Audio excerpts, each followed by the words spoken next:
Hello and welcome to another Industry Live. I'm ThatKimberly, and I'm here today with my guest Julia Dagaza. But before we jump into our conversation, I want to let everyone know that we are live on Facebook, YouTube, LinkedIn, and the X. I don't know how else to say it. I can't say Twitter, but I know it's not Twitter anymore. And before we jump into our conversation about of hiring the right leaders, I wanted to make sure everyone knows where we're going live. If you watch us on the replay, to make sure you put in hashtag and the city you watched us in. If you have a question for us, leave it in the comments. We'll answer live, or you can, if you watch it on the replay, tag one of us so that way we can make sure that we get to answer that. And I think that is, oh, I'm going to plug in.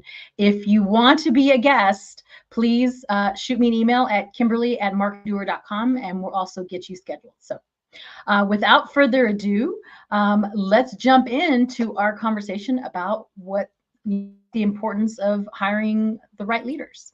Julia, so tell me, why is it crucial for an organization to prioritize hiring the right leaders? Absolutely. I've been in talent acquisition for over 10 years. And so I've seen the good, the bad, and the ugly. I deal a lot with retention initiatives, just talent development, leadership development. And we've all heard the saying that people quit managers, not jobs. And the Yeah, research shows that is absolutely true. Those in leadership positions, they have a widespread and long-term effect on the company's success. When my team is interviewing candidates, over and over again, we have candidates ask, what is the leadership style of the manager I would be reporting to, and what is the company and or the team culture? And so those are big focal points. very important. How can the selection of leaders positively impact the overall success and culture of the company? Yeah, I think it's very important to understand the definition of culture. So, culture is not created by company values posted on the wall.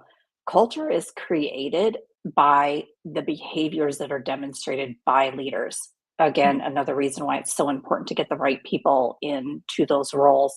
There was a study done semi recently by Workforce Institute. They surveyed 3,400 people across 10 countries. What they found was that your manager at work has a more significant impact on your mental health than anyone else in your life. This includes Wow. your doctor, your therapist, your family, everyone. And so when you have a poor manager, which most of us have been through that ordeal, it's going to cause stress. And high levels of stress are going to equate to more sick days, a decrease in productivity, lower quality of work, and less innovation.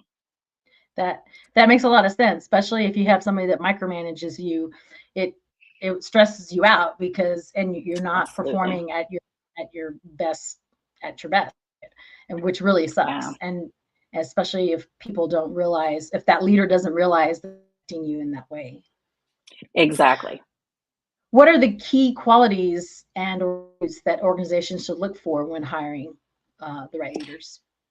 Yeah, leaders really should be held to different standards. And so you want a lot of things. You want to look for accountability, integrity, someone who is influential, cool under pressure, they have a strategic mindset. But I think a gap that I see most often is when you're hiring a leader, you have to be very clear and understand the difference between confidence and competence. The research studies have shown that there are a lot of people in leadership positions who have a high amount of confidence, but a low level of competence.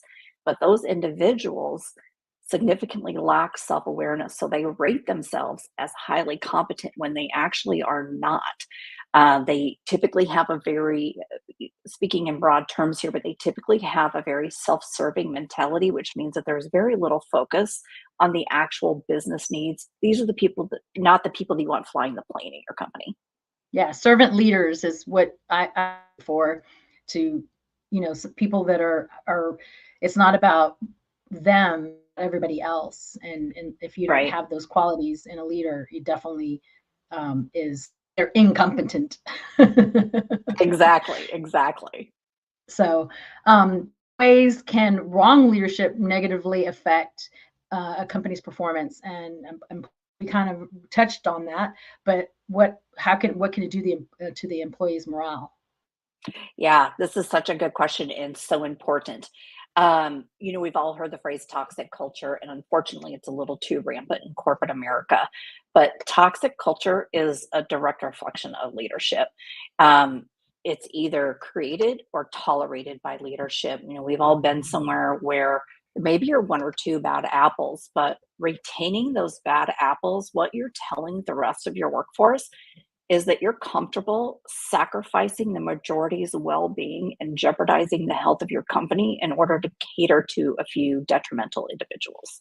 Yeah, and it's poisonous. It is like you said, the bad apples, Yeah, the worms get in there, and it's not yeah, good for anyone, especially not the organization. absolutely. Absolutely. How can companies assess a candidate's leadership potential during the hiring process? Yeah, I always suggest, whenever you have an interview process, obviously there's always multiple rounds. I think you should have one round that is dedicated solely to assessing their people leadership skills. Obviously, you need to ensure that they have the experience to do the other aspects of their role, but the people leadership skills, that is just something that you need people to come to the table already with Mhm. that. When I'm interviewing leaders, I ask three sets of questions. The first set, I want to know, how do they develop their team? How do they measure the success of their team? And how do they set new hires up for success? Those are things they should already have a game plan and have practice doing.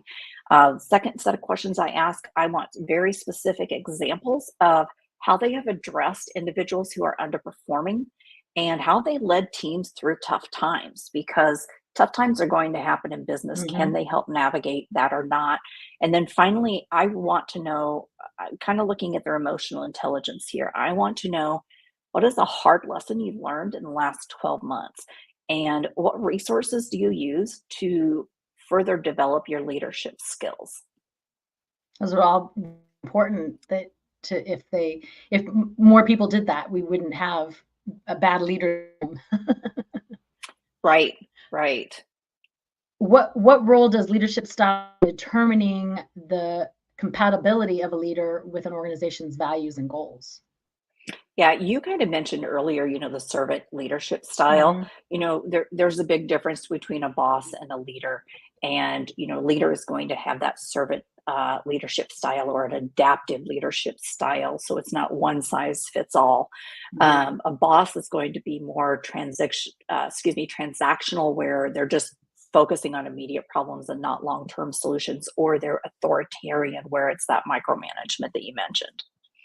Authoritarian, I stay far away from. Absolutely. Absolutely.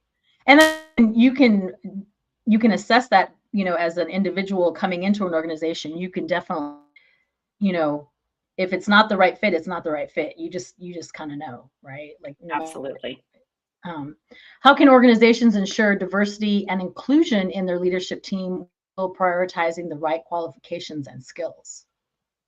Yeah, we could talk for an hour plus on this, because it's just there's no easy solution here, but the number one thing is it just starts with education. You have to kind of understand, especially if you're in a leadership position and you don't identify with any marginalized groups, you just need to educate yourself and understand what the workday looks like from those individual scope. Just try to understand it on a deeper and deeper level. Be aware of systemic barriers that historically excluded groups face when they're pursuing leadership roles. Things like societal messaging. An example is that, again, another research study, most women will only apply for a position if they meet 100% of the qualifications posted on the job description, Mhm. whereas men typically apply when they only meet at least 60%. There are stereotypes these individuals are battling. If a Black woman sets a boundary, she could be conceived as a stereotype of an angry Black woman. Um, a gay man may make an enthusiastic statement and be labeled as emotional. Um, there's unconscious biases. Now, I always tell people don't have a guard up when you hear that because it's part of our evolution and survival. It was traditionally used to assess out danger. Mhm. You have to make a snap judgment very quickly, but we've never really evolved past that. And so those biases very often creep into the hiring process. But when you're aware of them and you've educated yourself, the occurrence is significantly reduced. It's just not going to have that much impact. We want to look at things like culture add, not culture fit. You do not want homogenized group think on your team. Again, that's an innovation killer. One really simple solution is understanding that access to higher education, that's not an equitable playing field. So Mhm. really ask yourself when you're drawing up a job description, does this job really need a degree? Are they performing Yeah. brain surgery or building a bridge? Yeah, they need a degree. But not every position does. Some people may have a wealth of experience, but if you're asking on the application if they have a degree and they say no and you're immediately, Yeah. taking them out of the running, you're really missing out. Yeah, I can't tell you how many like when they ask for a master's degree, even I was Yeah. kind of like, why would you need a master's degree for a marketing position? Like, for a And CMO, I was yeah, baffled. and look at what you're paying. Does that warrant master's Mm, degree? that's a So good, that really good there's usually point. a big gap there. Yeah. Yeah, definitely. But you definitely don't like you made a great point about a culture add, not a culture fit. Like you don't want to hire any like you. You Yeah. should be looking for people who are not like you. Would you not agree?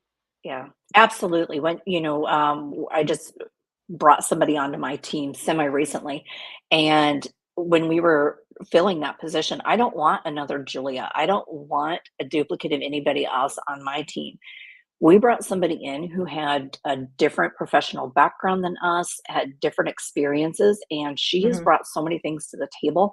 You also, as a leader, you have to create an environment where your team is comfortable disagreeing with you. And we have produced such better results because my team will say, no, I don't agree with you on that. And that's great. I have a lot of answers. I don't have all of the answers. And Yeah. so, again, I don't want groupthink. I don't want people disagreeing with everything that I say. That's too much pressure on me to do everything the right way. This is why we have a team. Yeah. And you can tell those leaders just that want to be heard that they don't or that they don't want any of the don't Yeah. want they don't really want to know what you're that you have other answers for them. They have all the answers. I feel like you Yeah. can pick up on those people pretty quickly. Yeah. Absolutely. Absolutely. Yeah. You have to hire the right people and listen to them. So, Yeah, for sure. What yeah. strategies can companies implement to identify and nurture internal talent for leadership positions? Yes. Putting a focus on developing and promoting internal talent is such a positive effect on culture. It really needs to be done strategically, though. So you can lose a really good employee by promoting them up into a leadership position without giving them the tools to set them up for success. Mhm. Um, Being good at a job does not necessarily mean that you're going to be good at leading a team. It's a very different skill set. So, have some kind of a leadership development program, leadership training, not just for your existing leaders, but for anybody there who's aspiring to grow into a leadership role. So they're better prepared when they do step into one. Have people take on projects, give them mentors, just again, plan it out, make sure that you're setting people up for success. Yeah, and reinvesting by whatever the program are that you put into place, you're reinvesting in the your company by reinvesting in your um, to grow those leaders because Absolutely, because yeah, they're going to be more productive early on because they already Mhm. know your business model. They already know the teams and things like that. So now they're stepping in and they just have that growth period of, fine tuning those leadership skills that hopefully you have been giving them those building blocks prior to them stepping into a leadership role. That's a good companies that have like just different initiatives with mentors and additional and more Yes. certifications or more training. It helps in the overall grand scheme Yeah. of the company for sure. Absolutely. And I think, for your existing leaders, you should have ongoing leadership training. Again, Mhm. don't put the pressure on them to have all of the answers. Give them the tools to grow. Yeah, for sure. How important is it to align with the company's mission and vision, and how can organizations gauge during the hiring process? Yeah, absolutely. I think, um, bit of a sidebar. When we talk about company mission and vision, I think it's important to have that very clearly defined and put things into place where you're really living up to it. Keep that in the front of people's mind. You have a town hall, bring it up. Things like that should be part of the professional review process as well.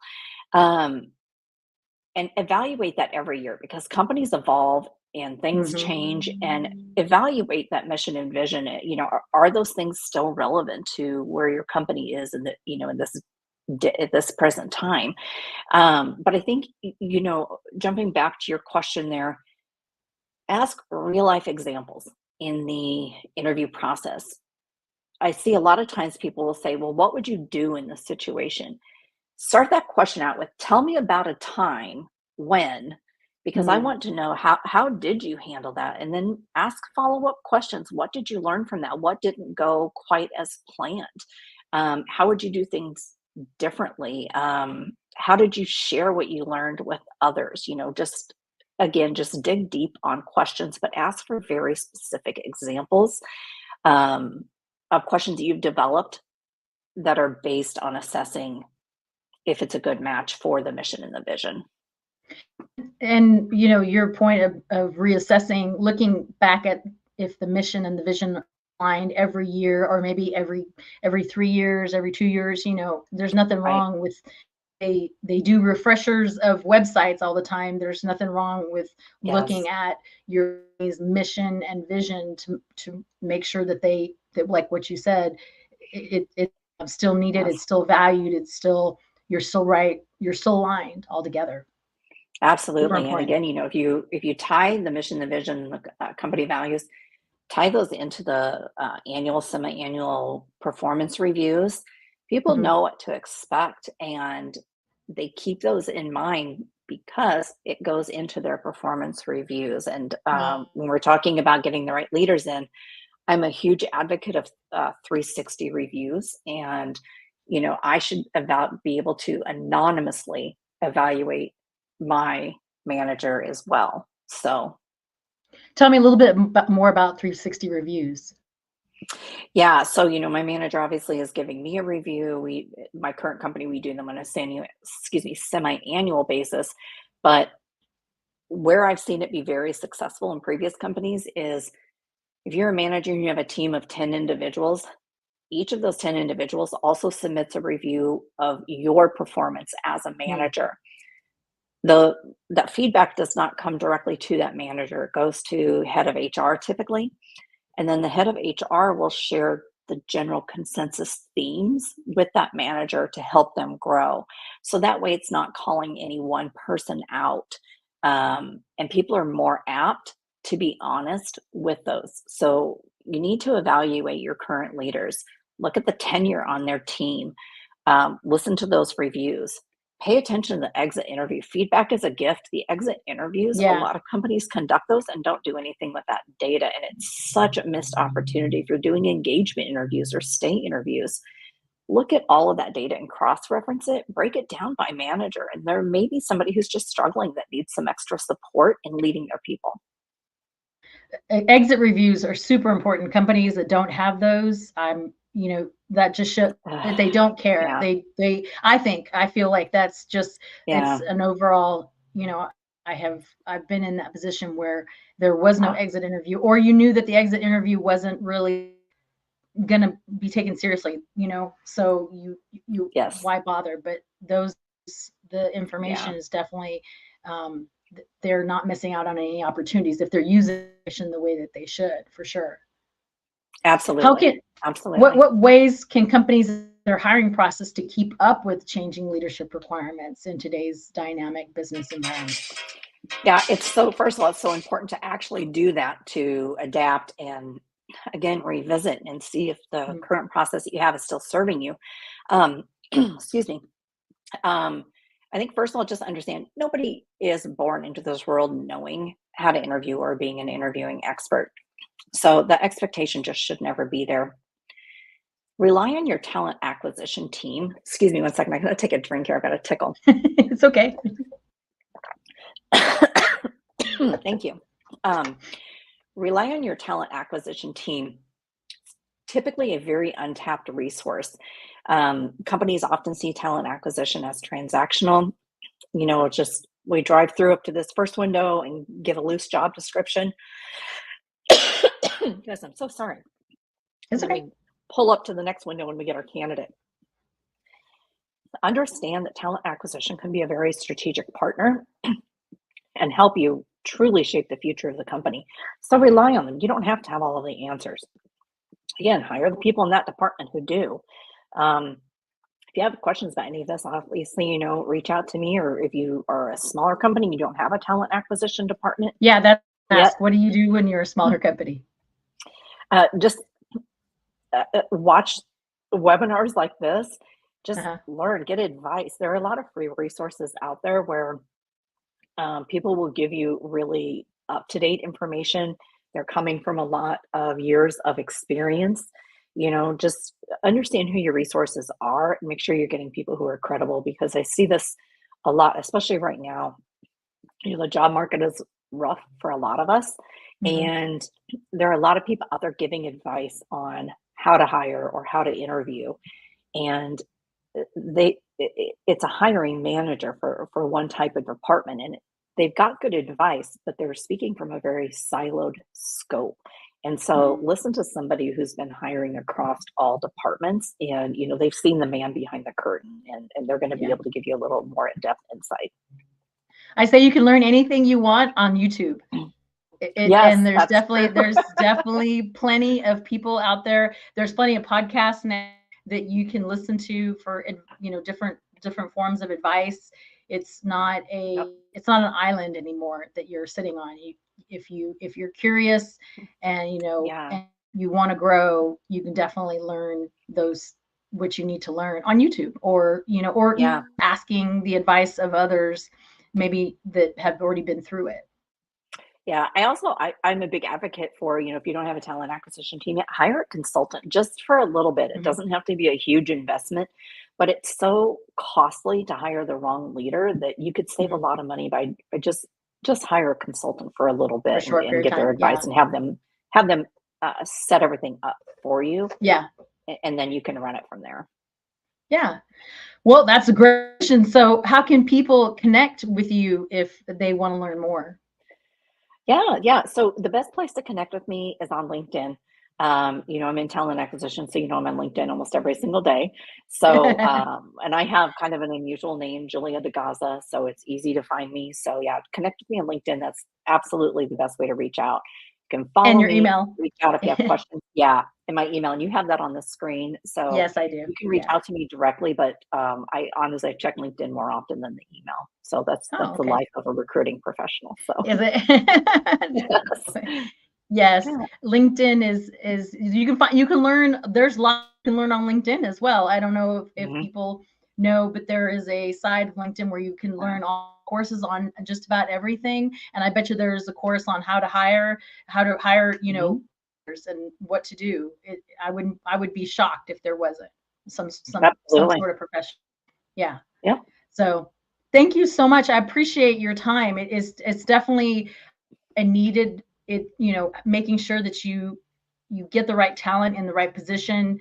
And it helps a company grow. It can kill a company if you don't have the right people positions, Yeah. and you're not nurturing the people that you have in those positions, because everybody gets Yeah. stale. It is, you need to constantly be growing, and if you're not providing those Right. avenues for the people, then your organization becomes stale, in my opinion. I'm not a hiring manager, but a Yeah. recruiter, but I definitely see that in organizations.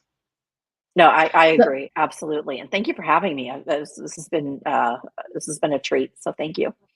thank you. If any has a question, just leave it. If you watch it on the replay, we always seem to get a lot more watches after we go live. But you're more than welcome to tag either one of us. If you be a guest, this is the email address Kimberly at Marketing Doer to reach out to be a guest. Watch any past episodes. Oh, there it is. I forget this is a ticker. You just put hashtag or hashtag industry live into Google, and it'll show you all the places that we go live. It works. It's a nifty little treat that Google has there with hashtags. So until next Tuesday, remember, sharing is caring, and we'll see you soon. Bye, y'all. Thanks, Julia. Thank you. Bye.